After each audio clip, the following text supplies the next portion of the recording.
समृद्धी महामार्गाच्या सर्वेक्षणासाठी आलेल्या अधिकाऱ्यांना धादरी येथील शेतकऱ्यांनी घातला घेराव। समृद्धी महामार्गामध्ये संपादित होणाऱ्या जमिनीला 5 पट मोबदला देण्याची केली मागणी।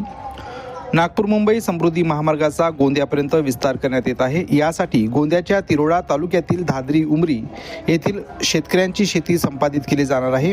याची अधिसूचना सुद्धा निघाली आहे। पण भूसंपादन करताना शेतकऱ्यांना विश्वासात घेण्यात यावे व नियमानुसार 5 पट मोबदला द्यावा अशी मागणी शेतकऱ्यांनी केली आहे। आश्वासन असं कुठल्याही प्रकारचं आश्वासन ह्या अधिकाऱ्याने दिलं नाही। आम्ही आमच्या मागण्या त्यांच्यासमोर ठेवलेल्या आहेत, पण अजूनपर्यंत असं कुठलंही ठोस आश्वासन दिलं नाही। याच्या आजच्या नवीन खरेदी खतानुसार शेतकऱ्यांना 5 पट मोबदला मिळायला हवा। आणि दुसरी मागणी म्हणजे शेतीच्या जे हायवे जाणार आहे ते गावाला दोन्ही भागात विभाग करणार, त्यामुळे दुतर्फा आम्हाला सर्व्हिस रोड किंवा ॲक्सेस रोड मिळायला हवा, जेणेकरून आम्हाला आमचे जे काही शेती उपयोग जे काम असणार कार्य असणार त्याच्यात आम्हाला सहकार्य होईल जाण्या येण्याकरिता। आणि तिसरी मागणी म्हणजे प्रत्येक प्रकल्पग्रस्त शेतकऱ्यांना प्रकल्पग्रस्त प्रमाणपत्र आणि प्रत्येक शेतकरी कुटुंबातल्या एका शिक्षित तरुणाला सरकारी नोकरी। आणि 5वी आमची मागणी जी आहे ती की जे शेतकरी भूमिहीन होते त्यांना शासनाकडून शेतीयोग्य जमीन उपलब्ध करून देण्यात यावी। ह्या अशा प्रमुख आमच्या मागण्या आहेत। आमचे जे 49,000 जमीन आहे ते पूर्णच चाललेली आहे। याच्यानंतर आम्ही काय करणार न काय होईल याचं काही भान नाही आहे। आम्हाला त्या मोबदल्या चांगला रेट मिळाला पाहिजे ना। जे आमच्या मागण्या आहेत सर्व्हिस रोड चांगलं 5 पट मोबदला ते पूर्ण आम्हाला मिळायला पाहिजे। समोर आमची जी पिढी येणार आहे ते त्यांना त्रास व्हायला नको आणि ते सुरक्षितपणे आपली आयुष्य म्हणजे करणार आहेत। असे जे जमीन जात आहे त्याच्यामध्ये आम्हाला दुसरी जमीन मिळायला पाहिजे। गव्हर्नमेंट कायदा असा आहे की भूमिहीन झालं नाही पाहिजे, म्हणजे गव्हर्नमेंट न दुसऱ्या वेळेस भूमिहीन करत आहे तर आम्हाला या बदल्यात दुसरी जमीन मिळायला पाहिजे ना। आम्ही भूमिहीन झालं नाही पाहिजे अशी माझी मागणी आहे।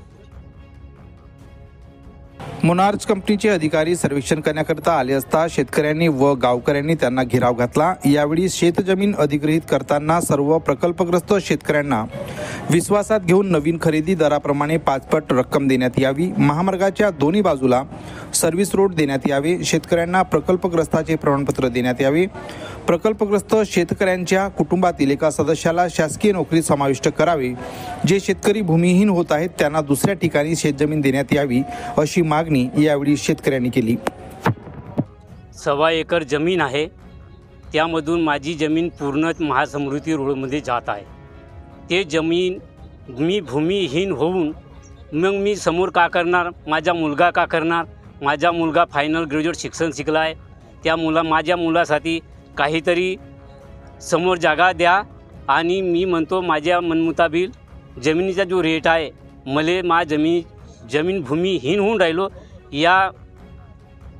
मी जमीन भूमिहीन होऊन राहिलो या मोबदला मला जमिनीचा रेट 1 करोड रुपये पाहिजे, हे माझी अशी मागणी आहे। हो सर, माझी शेती चाललेली आहे कारण मी अजिबात खुश नाही। कारण माझा जो एज्युकेशनसाठी मला पैसे पाहिजे होते, शेती करून माझे वडील मला शिकवत होते।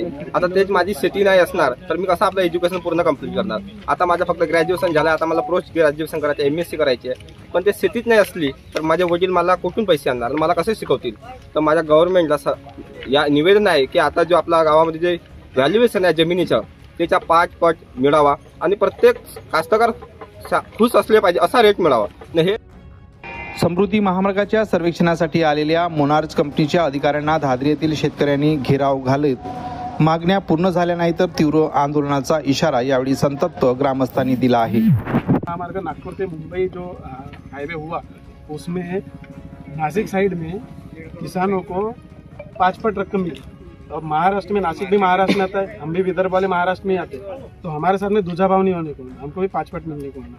ये हमारी पहली मुख्य मांगनी है। दूसरी मांगनी ऐसी है कि अब जैसे ये गांव है, अब एक गांव में से बीच में से मतलब गांव को फाड़ के रोड बन रहा है, एक्सेस कंट्रोल बराबर है। अब उस 1 किलोमीटर के बीच के जो किसान हैं तो आज जैसे रोड डिवाइडेड है, ग्राम पंचायत में उसके पहले से नोंदी है कि भाई इसके हिस्से इसकी वहीवाट है या मतलब जाना आने का रास्ता है, बराबर। तो उसको एक गवर्नमेंट नौकरी अगर मिल गई तो वो क्या है थोड़ा सा अपना जीवन यापन अपनी जिंदगी और जी सकता है।